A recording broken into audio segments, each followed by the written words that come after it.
Fala galera, sejam muito bem-vindos a mais um Triplo F. Como vocês sabem, a quinta temporada de Rick and Morty está acontecendo a todo vapor e a gente tem somente mais dois episódios, o episódio 9 e o episódio 10, que por sinal vão ser dois episódios lançados juntos no dia 5 de setembro, então a temporada já está quase no fim e eu queria trazer para vocês os maiores episódios canônicos da série até o momento. É uma reclamação muito comum que a série não cai de cabeça no cânone, então eu decidi fazer uma espécie de guia se você quer reassistir os episódios canônicos da série para você poder ver eles na sequência. Então, vamos lá!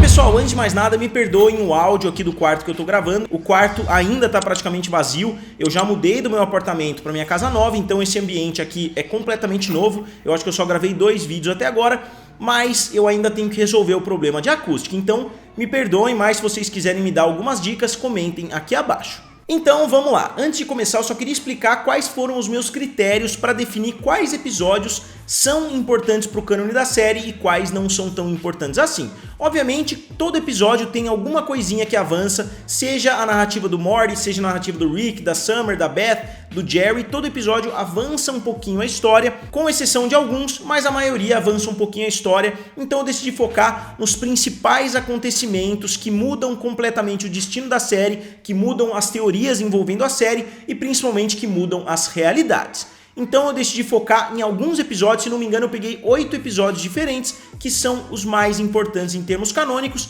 e depois eu vou citar mais alguns que são importantes também, mas não tão importantes quanto esses primeiros. Então o primeiro episódio de todos não é o episódio piloto. Eu acho que o episódio piloto ele é importante se você nunca assistiu a série, mas se você está reassistindo, como eu acho que é o caso para a maioria de vocês, você não precisa reassistir o primeiro episódio, porque mesmo sendo o episódio de introdução, não tem tanta coisa importante assim em termos canônicos.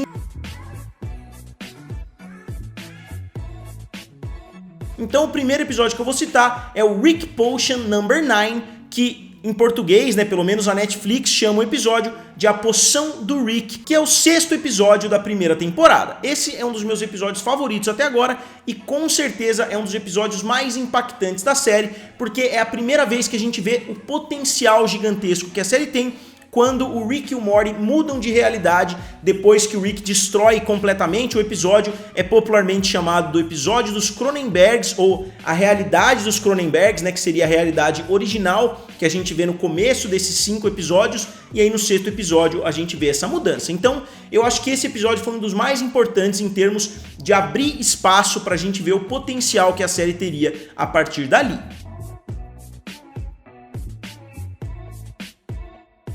E o segundo episódio que eu vou citar já é o penúltimo episódio da primeira temporada, que é o episódio Close Encounters of the Rick Kind, que em português é chamado de Contatos Imediatos. Vocês vão ver que na primeira temporada eles estavam somente reduzindo, né, somente colocando qualquer palavra ali como título, e depois eles começaram a tentar fazer trocadilhos também, assim como a versão em inglês. Esse é o 10º episódio da primeira temporada, que é a única temporada que tem mais de 10 episódios, porque ela é composta por 11, mas seriam praticamente 10 episódios, e a gente colocaria o episódio piloto como um episódio extra, porque muitas vezes os criadores criam o episódio piloto, mas depois, né, o canal encomenda uma temporada inteira de 10 episódios. Então a gente vê que isso aconteceu também com Rick and Morty.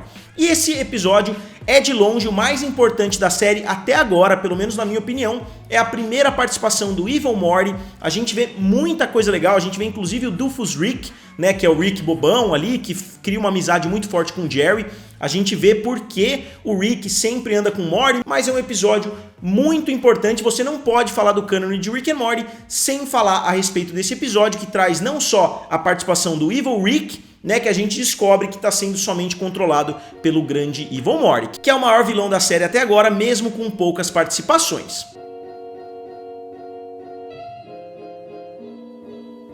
E o pessoal criticou bastante a quinta temporada, do começo até o 7º episódio, porque não tinha tido nenhum episódio canônico, nenhum episódio que influenciaria muito o futuro da série. A segunda temporada, pelo menos a meu ver, tem somente o último episódio, o 10º episódio, chamado The Wedding Squanchers, que em português eles chamam de Casamento Intergaláctico. Novamente um título que não usa os trocadilhos clássicos ali de Rick and Morty, mas dessa vez está correto porque é um dos únicos títulos em inglês que também não tem as palavras nem Rick e nem Morty no título. Esse, como eu disse, é o 10º episódio da segunda temporada e ele traz o casamento do Pessoa-Pássaro, né? Então, obviamente, né, principalmente analisando o 8º episódio, né, da 5ª temporada, a gente vê que esse episódio é importantíssimo e termina com o Rick sendo preso. Então, novamente, não dá pra gente analisar o cânone de Rick and Morty sem dar uma olhadinha nesse episódio. E até algumas frases que ele fala a respeito do Pessoa-Pássaro só vão retornar neste 8º episódio da 5ª temporada que a gente acabou de assistir.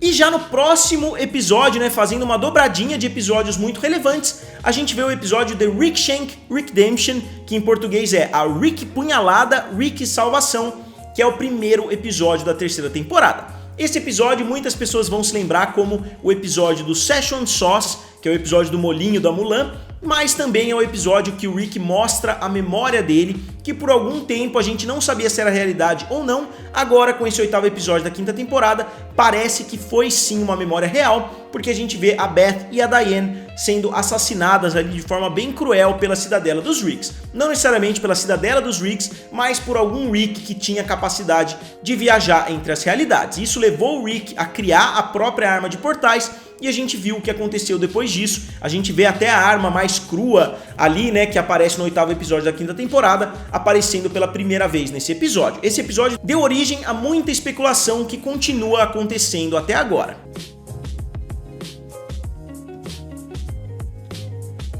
E depois a gente avança para talvez o episódio mais importante da série até agora, juntamente com a primeira participação do Evil Morty, que é justamente a segunda participação do Evil Morty, que não foi uma participação tão aberta assim. A gente descobre somente nos últimos segundos do episódio que se tratava do Evil Morty, mesmo que, se você assistiu o episódio com calma, né, a primeira vez que eu assisti, eu já tinha previsto que seria ele, porque já fazia muito tempo que ele tinha aparecido da última vez. Então, é um episódio perfeito, é o episódio conhecido como o episódio da Cidadela, e o título é The Ricklantis Mix-Up, que é o 7º episódio da 3ª temporada. Em português eles chamam de a Ricklantida Confusão, né? Como vocês viram, eles começaram a incluir os trocadilhos também na tradução em português. E esse episódio, mais do que todos, gerou várias teorias, quebrou outras teorias. Então a gente vê a Cidadela, a gente vê vários Ricks com as suas funções, a gente vê os Mortys sendo jogados de lado, a gente vê que eles querem mudanças dentro da Cidadela. Então é um episódio muito empolgante. Eu, como eu disse, eu colocaria no mínimo entre os 3 melhores episódios da série até agora, e eu acho que a maioria dos fãs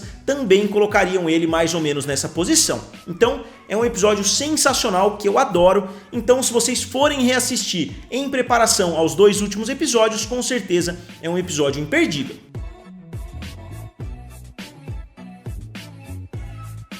E a gente pula o 8º episódio e vai para o 9º episódio, que é o episódio The ABCs of Beth, o 9º episódio da 3ª temporada. Em português é o ABC da Beth, então é o nome mais parecido, né, em português e inglês. E é um episódio muito legal também, não é um dos meus favoritos, mas a gente vê que a Beth não era tão diferente do Rick assim. Ela tinha um lado bem encapetado, vamos dizer, e o Rick cria Fruitland pra Beth conseguir se divertir, conseguir acalmar ali os ânimos. E esse episódio é importante no cânone da série, principalmente porque deu origem às discussões de será que a Beth é um clone ou será que ela não é um clone? E isso a gente só viu sendo respondido no último episódio da 4ª temporada. Na verdade, nem foi respondido, né? Porque a gente viu que a gente nem sabe quem é, a gente só sabe que uma Beth foi de fato clonada.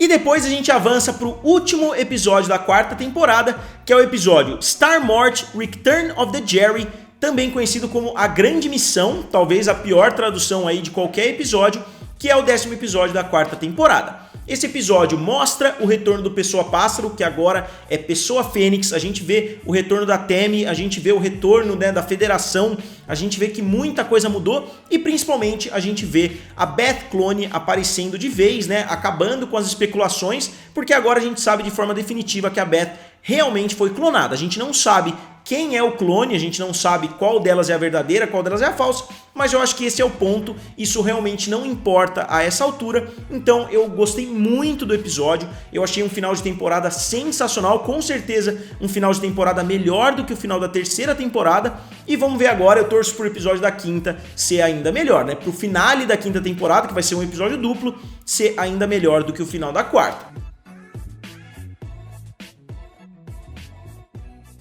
E para fechar com chave de ouro, esses episódios canônicos, obviamente eu vou citar mais alguns depois, como eu disse, episódios que também são importantes, mas nem tanto. O episódio 8 dessa quinta temporada, que é Returnal Franchise of the Spotless Mort, que é o episódio que ainda não tem nome em português, pelo menos eu acho que só a Netflix tem os nomes em português. Eu dei uma varrida na HBO Max, eu não consegui encontrar os nomes, a tradução, né, dos nomes em português. E se trata do 8º episódio da quinta temporada. Novamente, é o episódio que eles entram dentro da cabeça do Pessoa-Pássaro, porque o Rick capturou o Pessoa-Pássaro lá no último episódio, que eu acabei de citar. E ele tá tentando trazer o amigo de volta e a gente acaba descobrindo revelações bombásticas nesse 8º episódio, como por exemplo que a Beth do Rick nunca teve um Morty, que ela morreu na verdade na infância e que ele tá convivendo com uma versão da filha dele que morreu quando era jovem. A Diane provavelmente morreu junto também, apesar da gente não saber. Como eu disse, a memória que a gente viu lá no começo da terceira temporada ainda não foi 100% confirmada, mesmo que vários elementos pareçam ser verdade. Então, esse 8º episódio confirmou algumas coisas impressionantes, surpreendeu a gente de outras formas, mas ainda não confirmou a história completa. Então esses que eu citei até agora seriam os episódios mais importantes em termos canônicos, e eu vou citar mais alguns aqui pra vocês que tem a ver com personagens secundários ou que influenciam a narrativa de alguns outros episódios, mas de forma não tão profunda assim. O primeiro episódio desse grupo, na minha opinião, é o Total Recall, que é o episódio Parasitas Invasores Alienígenas, que é o 4º episódio da segunda temporada. É um episódio muito legal que mostra o Sr. Bunda Cagada pela primeira vez, o que gerou também outras teorias de que a gente pode não estar vendo a mesma família em todos os episódios, porque como que o Mr. Poopy Butthole era tão importante para essa família, sendo que a gente nunca tinha visto ele antes. Mas se nesse episódio a gente está vendo outra família, a gente também estaria vendo outra família no episódio do peido, então é uma teoria que surgiu, mas não uma teoria tão forte assim. E outro episódio que na minha opinião pode ser importante daqui pra frente, eu ainda não sei se vai ter muita relevância, é o episódio The Ricks Must Be Crazy, que é um dos meus episódios favoritos também, que é o episódio da bateria esgotada, como eles chamam aqui no Brasil, e é o 6º episódio da segunda temporada. Eles citam o Kyle, né? A gente vê o Kyle. Eu acho que não é o mesmo Kyle que foi citado em alguns momentos nessa última temporada, mas é a primeira participação. A gente vê a nave também nesse episódio, a gente vê a nave sendo importante também nessa quinta temporada. Então é um episódio que tem ligação com vários outros, mesmo que não seja um episódio tão forte de cânone. E é nesse episódio que a gente aprende a falar paz entre os mundos, então não tem como a gente descartar. E outro episódio que pode ter uma relevância zero pro cânone geral da série, mas que pode vir a ser muito importante, é o episódio Rattlestar Ricklatica, conhecido também como o episódio das serpentes, o episódio das cobras, que é o 5º episódio da 4ª temporada, que foi um dos meus episódios favoritos da 4ª temporada. E se esse episódio tiver relevância canônica, com certeza vai ser por causa da máquina do tempo. Os criadores tinham prometido não mexer com viagens no tempo, mesmo que em alguns momentos a gente já tivesse visto que isso é possível, como por exemplo no próprio episódio piloto, como no episódio que aqueles seres voltam no tempo para bater no Einstein, mas esse episódio finalmente confirmou de forma definitiva que viagens no tempo são possíveis e o Rick e o Morty inclusive utilizam viagens no tempo nesse episódio. E agora 2 episódios que na minha opinião podem ser importantes para o futuro do Morty, dependendo do rumo que o Morty tomar, são os episódios The Vat of Acid, ou o Tanque de Ácido, que é o 8º episódio da temporada 4, e o episódio More Dinner, Rick Andre, que é o primeiro episódio dessa quinta temporada, que como eu disse, ainda não tem nome em português, pelo menos eu não encontrei o título em português. Então, esses 2 episódios podem ser extremamente relevantes pro futuro do Morty, porque podem mudar completamente a personalidade do garoto. Ele teve 2 desilusões amorosas muito grandes, inclusive o episódio da Planetina dá pra gente incluir aqui, mas eu não sei se é um episódio tão relevante quanto esses outros que eu citei, principalmente por causa da qualidade do próprio episódio. E pra finalizar, o último episódio que eu vou citar aqui pra vocês é um episódio lá da 3ª temporada, que pode não ter significado nenhum, mas que eu tenho certeza que muitas pessoas vão falar, é o episódio Morty's Mind Blowers, também conhecido aqui no Brasil como Pulverizadores da Mente do Morty. Então esse episódio pode vir a não ter relevância nenhuma, mas a gente vê alguns elementos interessantes. A gente vê o Sr. Bunda Cagada nesse episódio, a gente vê a própria arma de apagar mentes, que a gente vê também nesse 8º episódio da quinta temporada. A gente vê alguns outros elementos, principalmente o mundo dos esquilos. Eu não poderia deixar de citar esse episódio, porque eu sei que algumas pessoas vão falar, pô, você não citou quando eles mudaram de realidade por causa dos esquilos, mas como eu disse, é somente uma piada, a gente não sabe se essa fórmula, né, dos Morty's Mind Blowers é tão influente assim no cânone da série. Mas de qualquer forma, eu tô citando aqui pra vocês, então não precisam ficar nervosos nos comentários porque eu citei a realidade dos esquilos. Então pessoal, é isso, como eu disse, vários outros episódios podem vir a ter alguma relevância canônica, vários outros episódios podem trazer elementos que vocês julgam importantes, mas na minha opinião, esses são os principais. Eu não tô dizendo que são os únicos episódios canônicos da série, mas muitas pessoas reclamam que vários episódios não abordam nada, né, não aprofundam o cânone da série. Eu concordo com isso, por isso eu coloquei dos 49 episódios que a gente já viu até o momento, cerca de 8 são extremamente importantes em termos de cânone e outros 4 ou 5 têm alguma relevância em termos de cânone e muitos outros não têm tanta relevância assim. Então, como sempre, pessoal, eu gostaria de saber de vocês qual episódio vocês acham que é o mais importante em termos de cânone até o momento. Digam aqui nos comentários, curtam o vídeo e se inscrevam no canal. Valeu! E nos vemos em breve.